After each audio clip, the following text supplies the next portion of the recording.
everybody. Welcome back to Communicate Like You Get It Now.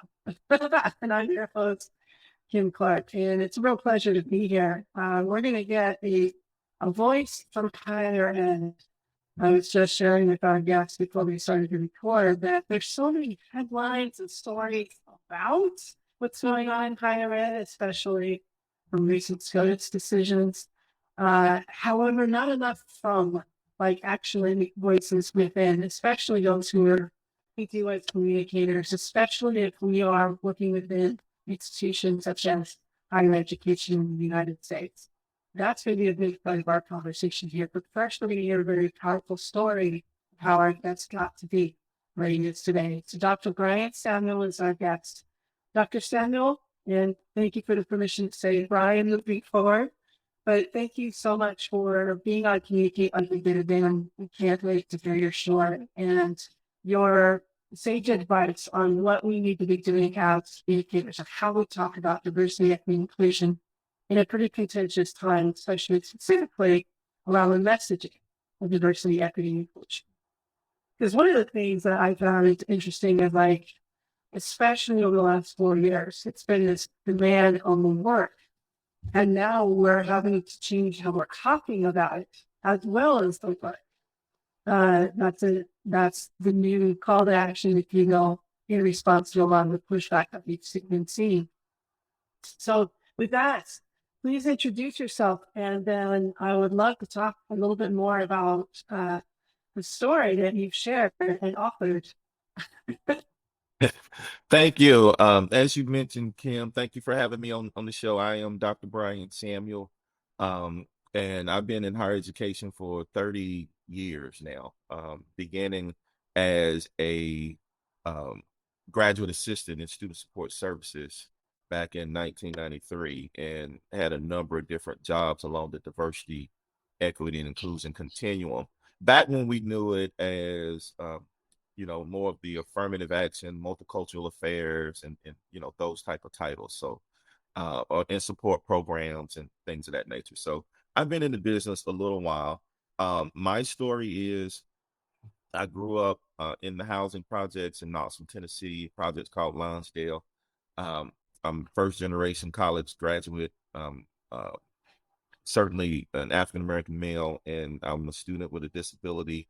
And we were very poor. And, back in the days that I started college, back in the 80s, 1988 to be specific, you had to pay to apply to school. You had to pay for financial aid. You had to, apply and send some money in with your application and things. So, things were very stringent, to say the least, and very challenging. And so I believe that communication played a huge and pivotal role in where I am today. Effective communication, and more specifically, being able to help university leaders, decision makers, and things of that nature understand diverse perspectives and how they impacted students in marginalized populations. I know there's more underneath the surface of that story there.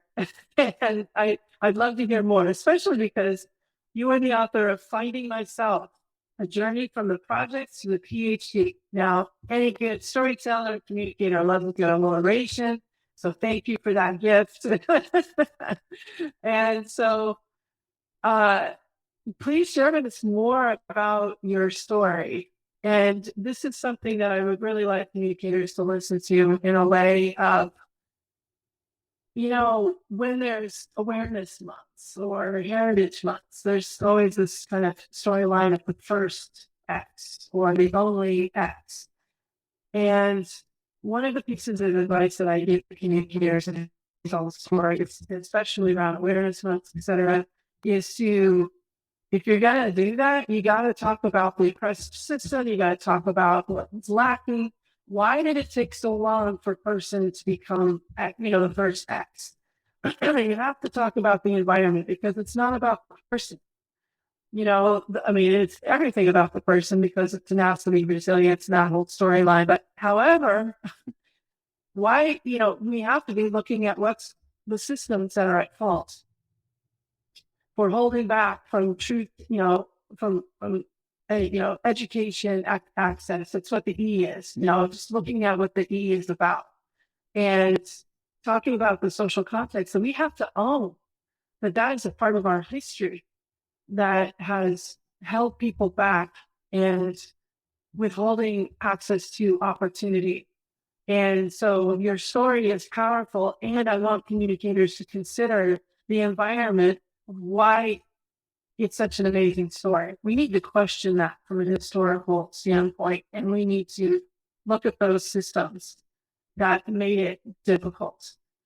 And so I was moved by your story, and we have to be really honest about how effed up the systems are, and that how many more people are being, not given the opportunity to really shine and contribute all of the talent and all of the potential that is out there waiting to be realized. So tell us about your story. Yeah, without question, there are millions of young people who are being systemically excluded from access and opportunity. And, if it wasn't for a little tenacity and resilience, I could have very easily been one of those. As I mentioned earlier, I grew up in the housing projects and it was, very crime infested. I'm a first generation college graduate. My mother was a single parent raising three kids. And by the time I was 19 years old, 18, 19, there was three kids and two grandkids, right? So, and she was washing dishes, making a measly $3.30 an hour. I was washing dishes, making $3.30 an hour. And one day a friend committed a crime and robbed the person and left the person for dead and that kind of thing. And he eventually went to prison. And so my mother, recognizing that he and I were really close friends, came to me and asked me to find something to do with my life. And she said, "You're young, you're handsome. I don't know much about the military or education programs or colleges and universities, but there got to be something out there you can do. You're smart and so forth and so on." And so I decided I'd go to college. And it just so happens that the following day, after she had that 20-second conversation, it changed my life. I just totally changed my life. And it changed the trajectory of our family, quite frankly, because quite a few of my cousins and what have you have gone on to get college degrees and things of that nature as well. And everybody's doing really well as a result of that one conversation. So I went to school next day and there was an admission counselor from the University of Tennessee, Chattanooga. And I asked my second period teacher if I could go hear what he had to say. And even though I wasn't on the college track and, wasn't uh, seemed to have a whole lot of potential and that kind of thing, she let me go. And so he talked about all the things at the college and what have you. And I decided I'd go, or at least apply to go, right? Save for the fact that I made a 12 on ACT. And so when I got this 12 on the ACT, all the colleges I applied to said, no, we're not going to admit you because you've never graduate. And it wouldn't be fair to me to admit me knowing I would never graduate. And, they considered themselves doing me a favor by keeping me from going into debt and all that kind of stuff. And, setting myself up for heartache and what have you by admitting me and me not making it. And so I finally got a letter of rejection from the University of Tennessee at Chattanooga, and it included an opportunity to appeal the decision. And once I read that, I sat down and I wrote the story of my life. Or, I've been in front of the Nebraska unicameral and all kind of budget committees for education and, higher education specifically in different states and commissions on human rights and opportunities. I've sat in front of some pretty powerful and influential people. And none of that in my mind is as important as that 2-page letter that I wrote for my appeal, right? Because without that, I wouldn't be here.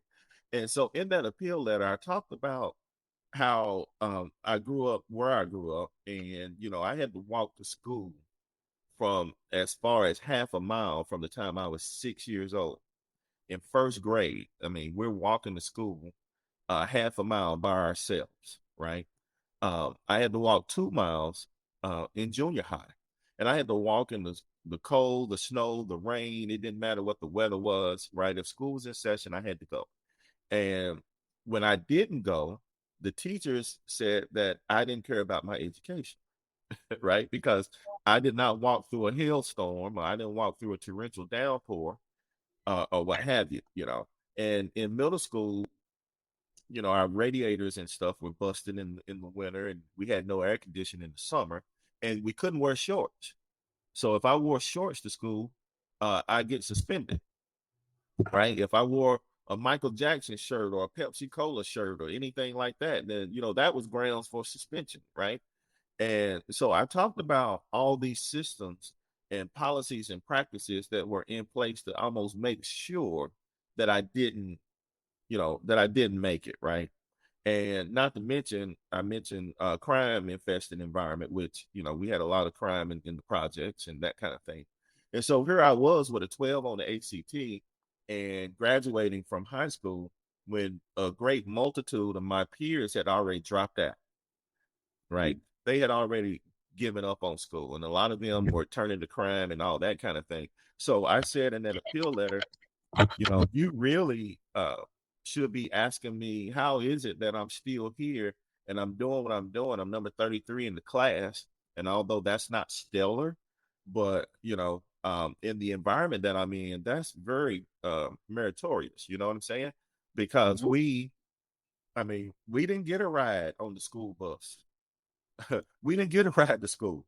You know, um, you know, we didn't get Socrates and Plato and Shakespeare and that kind of stuff in school. So when I took the ACT test, you asked me about all these kind of things that nobody ever told me about. You know, how are you going to assess my aptitude and my ability when you're asking me about things I've never been exposed to, you know?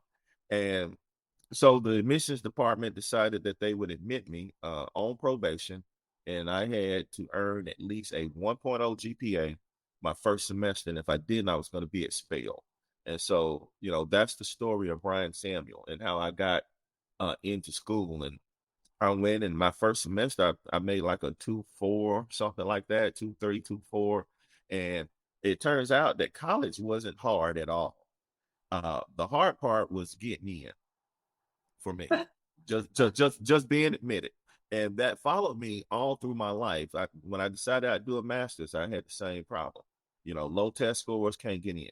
And then when I decided to do a PhD, same thing. Low test scores, can't get in. I had to apply 5 times just to be admitted once to a PhD program.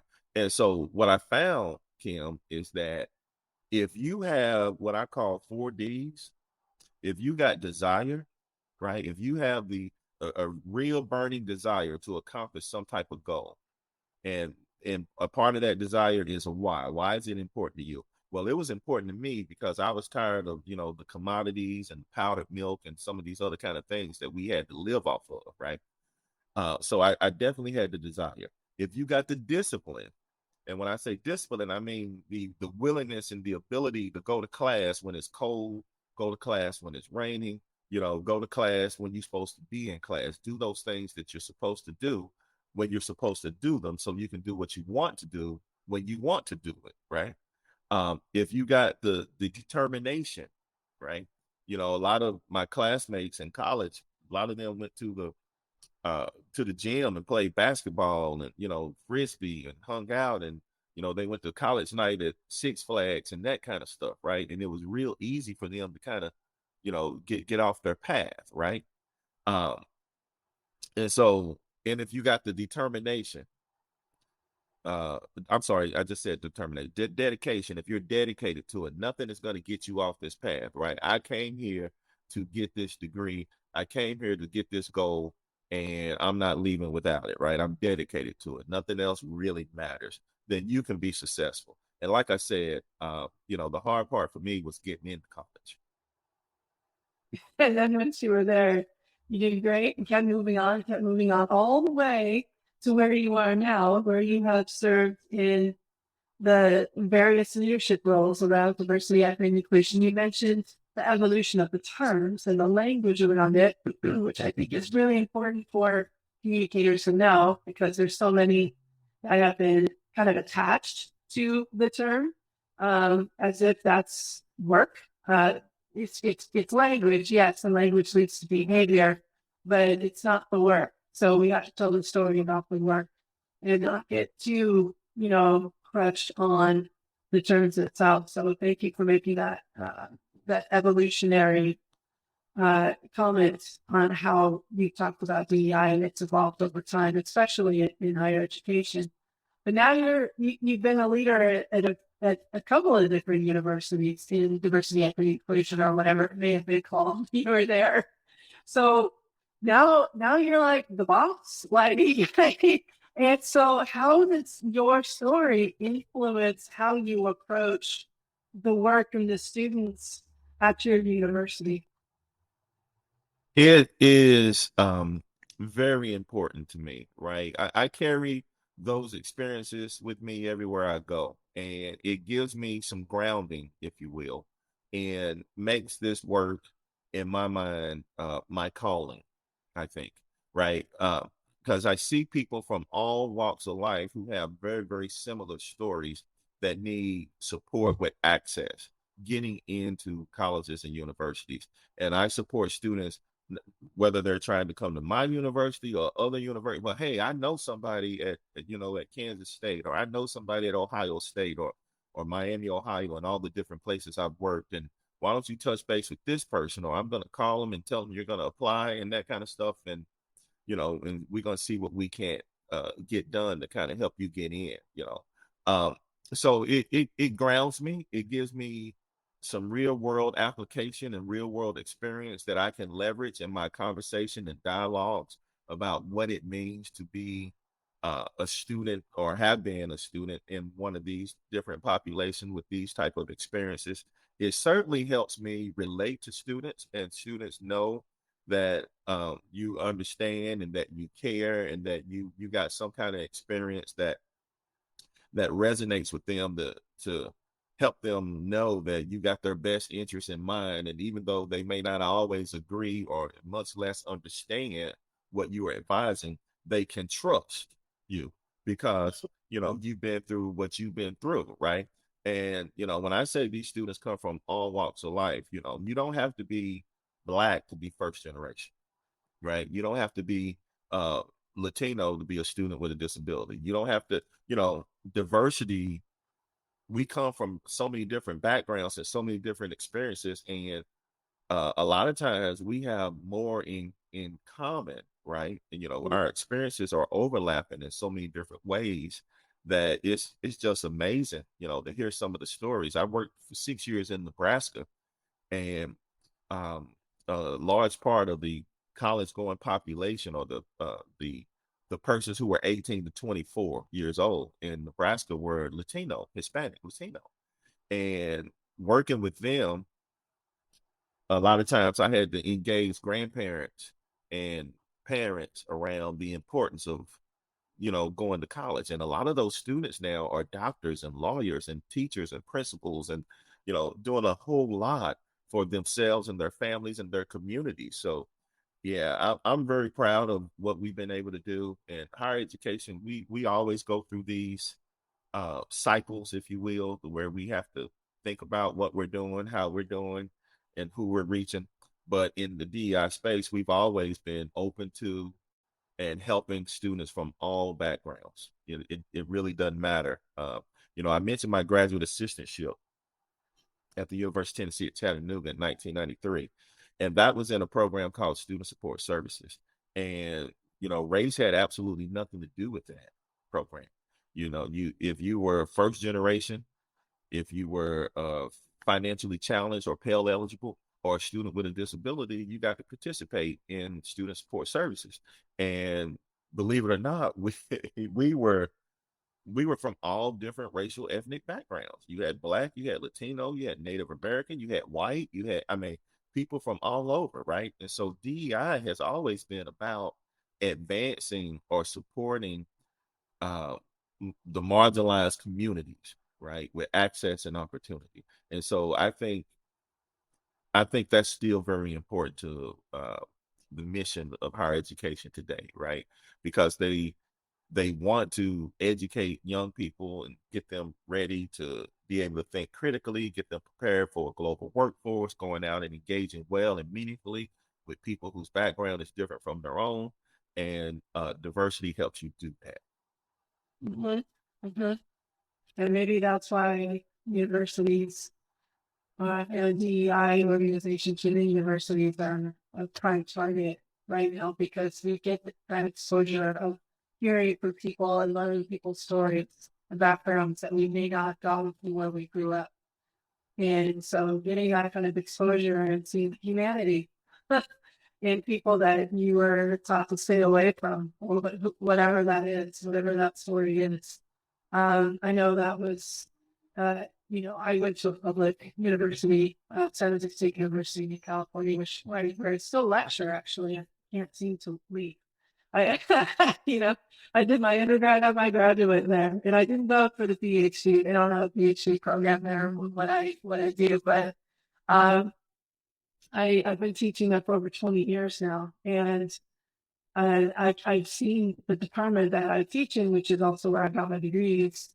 The demographics have flipped substantially because the demographics of students that San Jose State is attracting has been changing, and it's reflective of how demographics are changing within California, for example. So there's no shortage of getting to know a variety of languages, backgrounds, lived experiences, cultures, etc. When you go to, especially that particular kind of university. So give us an idea of how is it on campus these days? There's so much focus on universities. We saw, I mean, not too far from you in Florida, was the University of South Florida, the Gators. The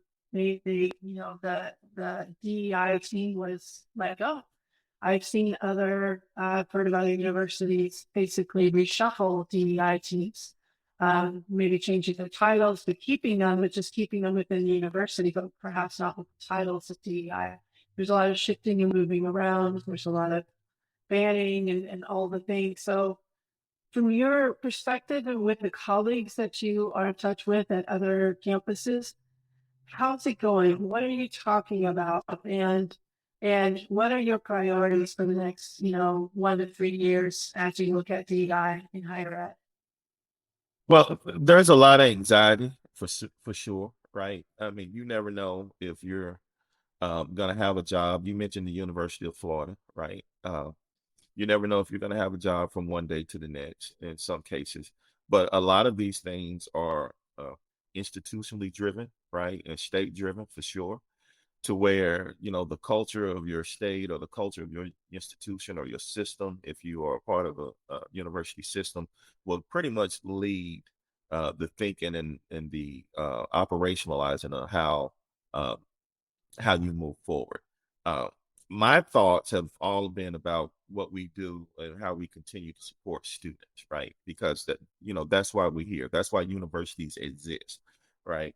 How do you continue to make sure that students have good access to the university and that they have the resources they need to connect, get plugged in, belong, understand that they're welcome, right?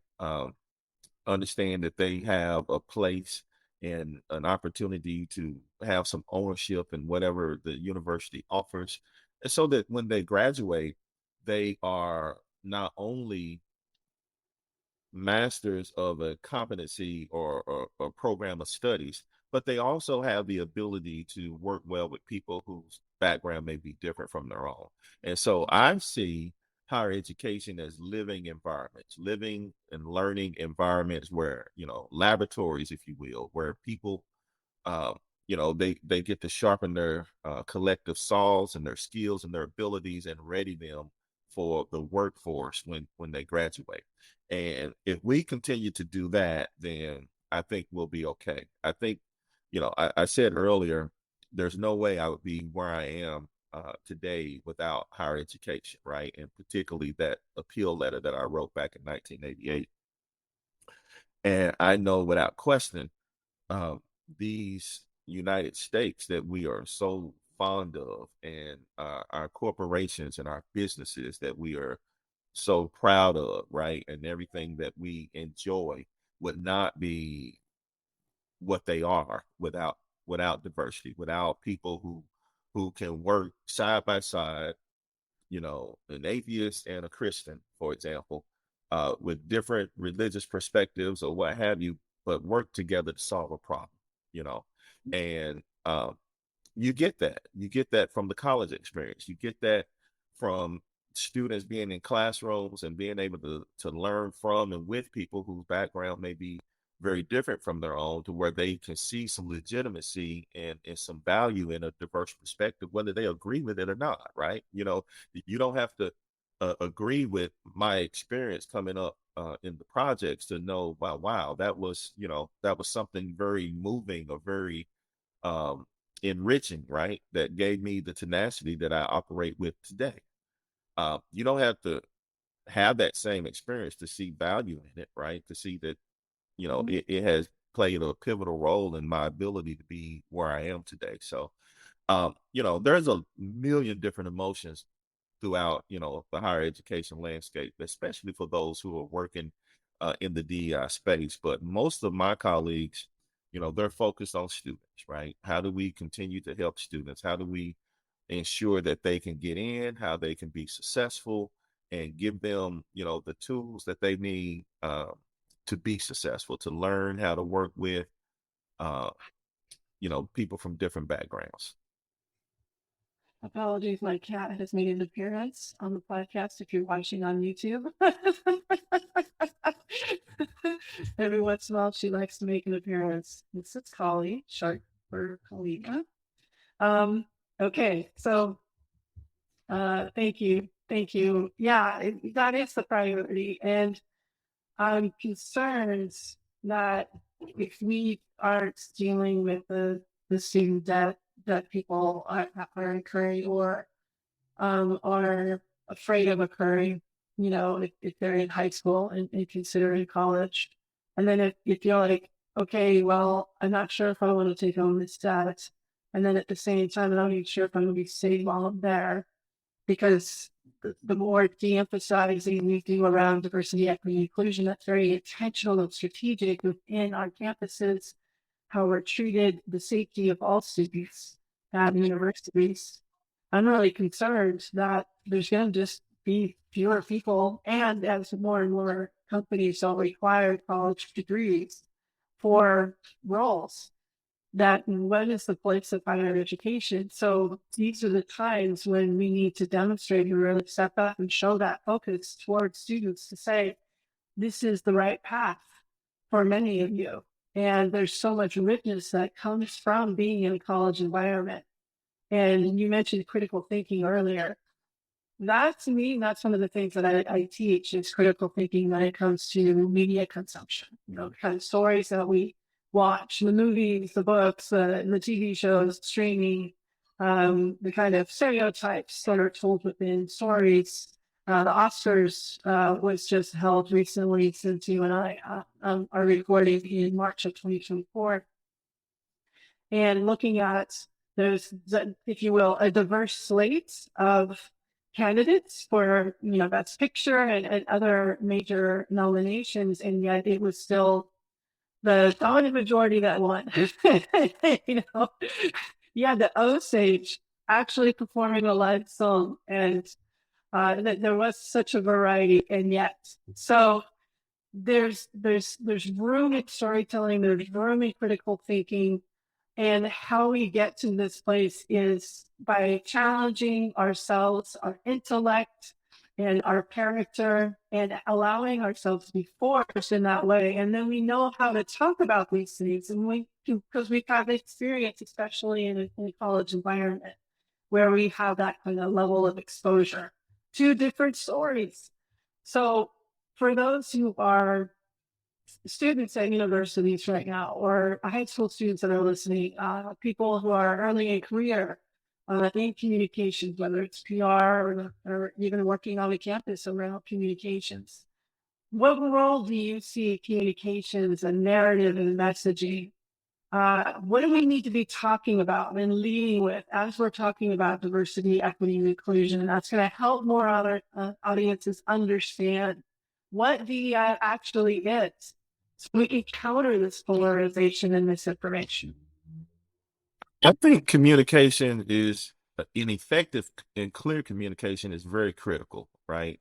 When I was at Kansas State years ago, probably about 4 years ago, um, one of the things that happened was the murder of George Floyd, right? And I think everybody in these United States can remember that, right?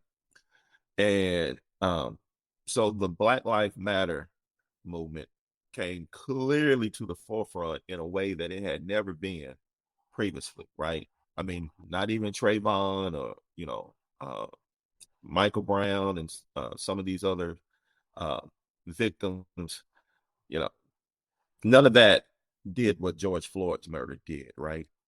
And primarily because it was caught on camera, and the world watched it on TV and that kind of thing. And so when we think about something as simple as communication, and effective communication, a lot of times people saw Black Lives Matter as verbiage that suggests that other lives did not matter, right? Mhm. That's we came up with blue lives and white lives and some of these other kind of things.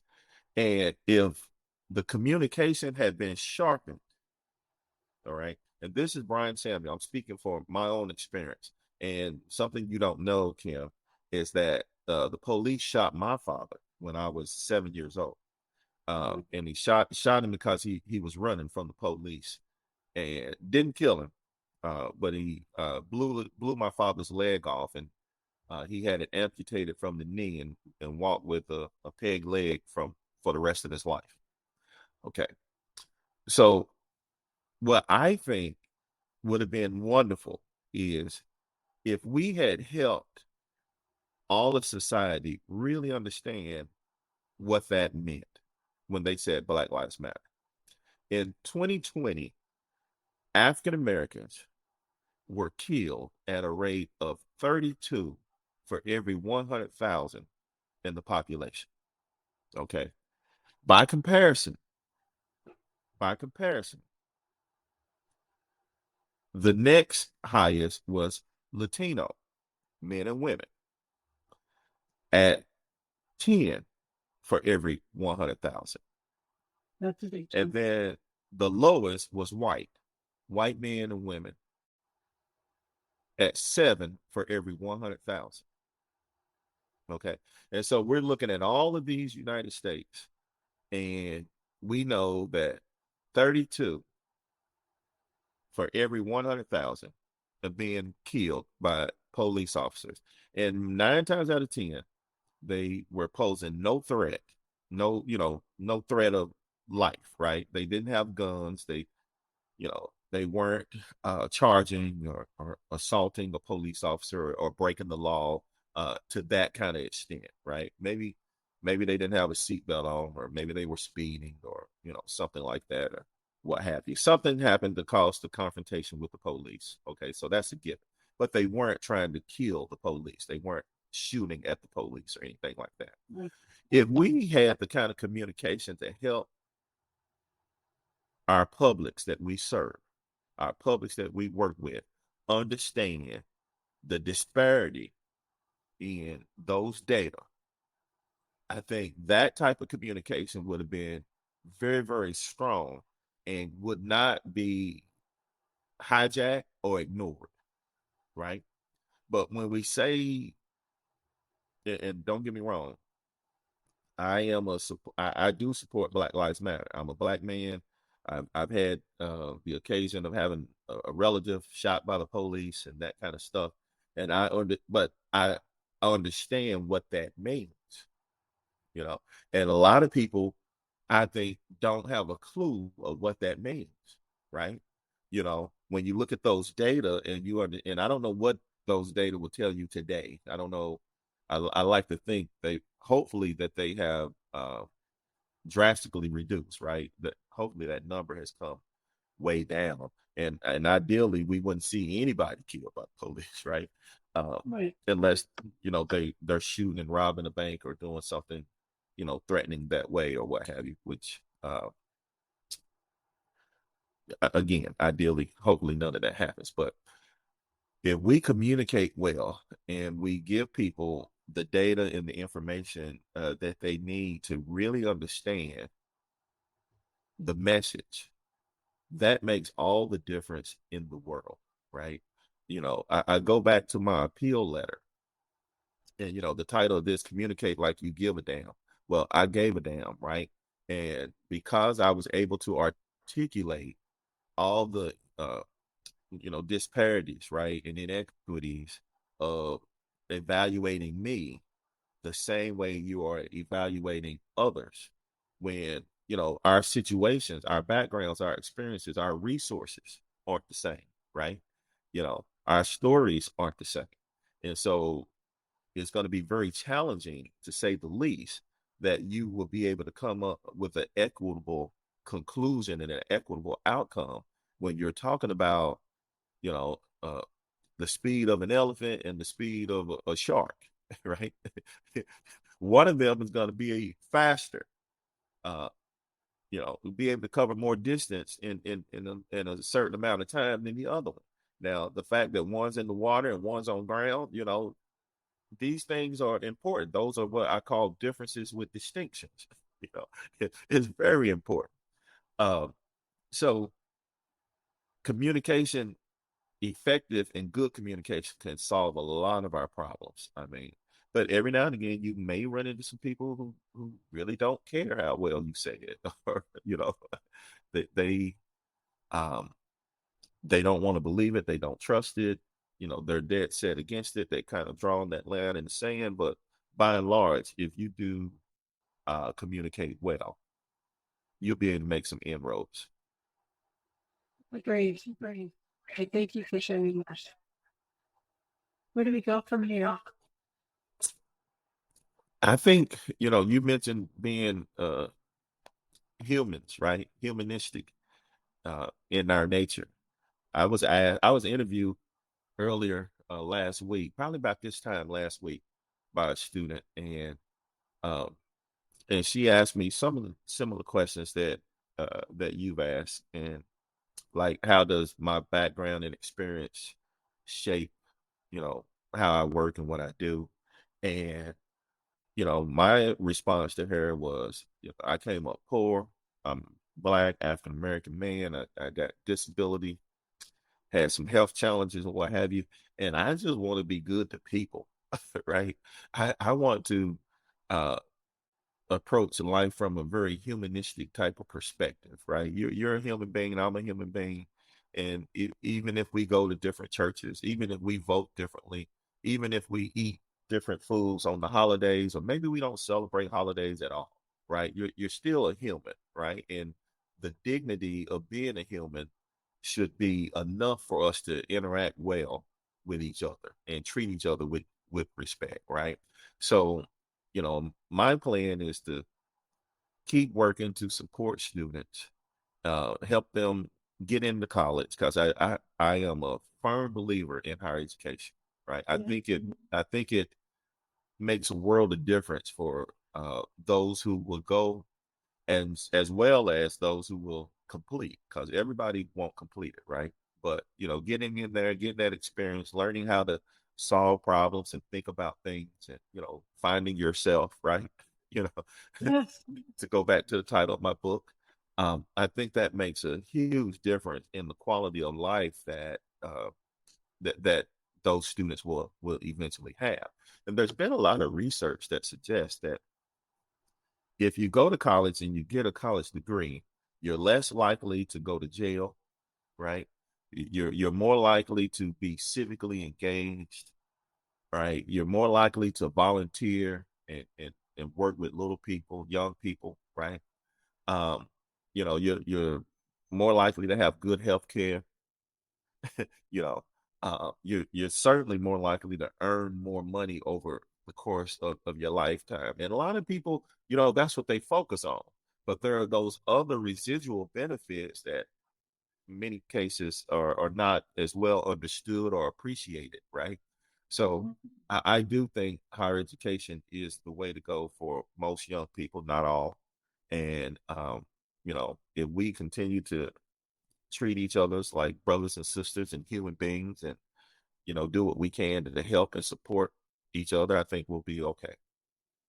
I'm right there with you. Right there with you. So this question, as we wrap up our conversation, is something that I ask every guest, and so I really look forward to your response to this.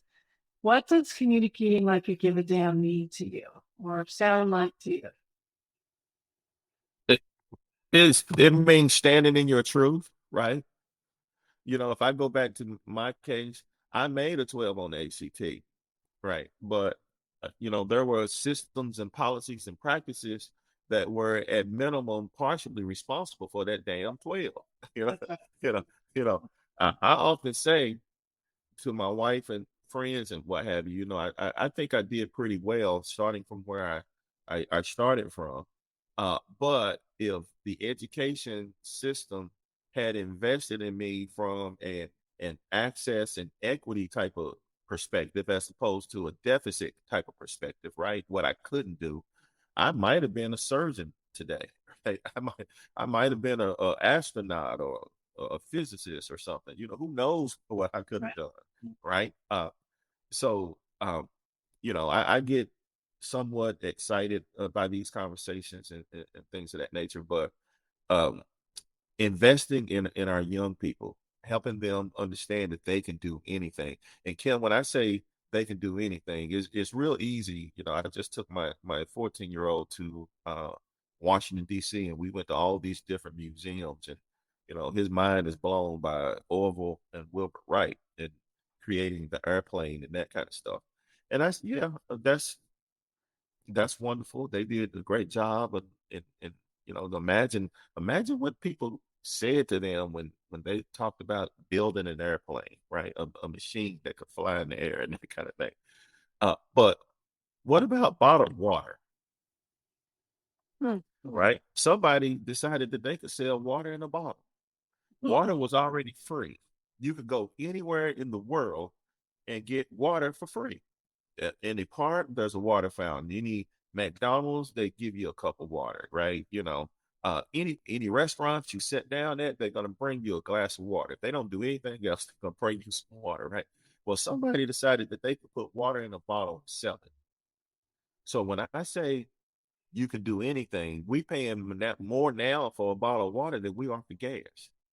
You can do anything. And if we invest in young people with, that type of mindset that they can do anything and live and dare to dream and work to be your best self and know that if you got something in mind for some type of an invention or something that you want to do, you can do it. You can do anything. I think we'd be in a much better place and further along and grateful for it, right? Absolutely. And I think there's some adults that could also use that advice as well. Like a reminder. You can do this. You can do this. You got this. How do people continue to learn from you and follow you? You for that question. I I'm doing speaking engagements from time to time for sure. And I just wrote my book, as you mentioned earlier, Finding Myself, A Journey from the Projects to the PhD. You can find out more about me and my journey and speaking engagements and different kind of things that I've done at my website, www.findingmyself.org. That's www.findingmyself.org. And it'll have plenty of information about comments or questions or communicating with me. If you got something you'd like to say or something you'd like to ask, you can also pick up a copy of the book. Or if you're interested in booking some kind of speaking engagement or something like that, you could do that as well. And please do. A lot of communicators do put together events and they are looking for speakers. And your story is powerful. It needs to be heard. And we need to be looking at it from the lens as communicators to say what are those systems and policies, and is there anything within the institutions from which we work that are participating in the withholding of access of any of our employees or any students in the early careers, internships. We need to be taking a hard look at these. and giving people that permission in that space to say, go, just go. Thank you. Absolutely. Thank you so much for spending time with us on the Communicate Like You Give a Damn. Thank you for having me. So, what popped out to you from the conversation? The more conscious communicators in the world, the better the world. So go to communicatelikeyougiveadamnpodcast.com and set up a one-on-one strategy session. And until next time, let's keep taking care of each other.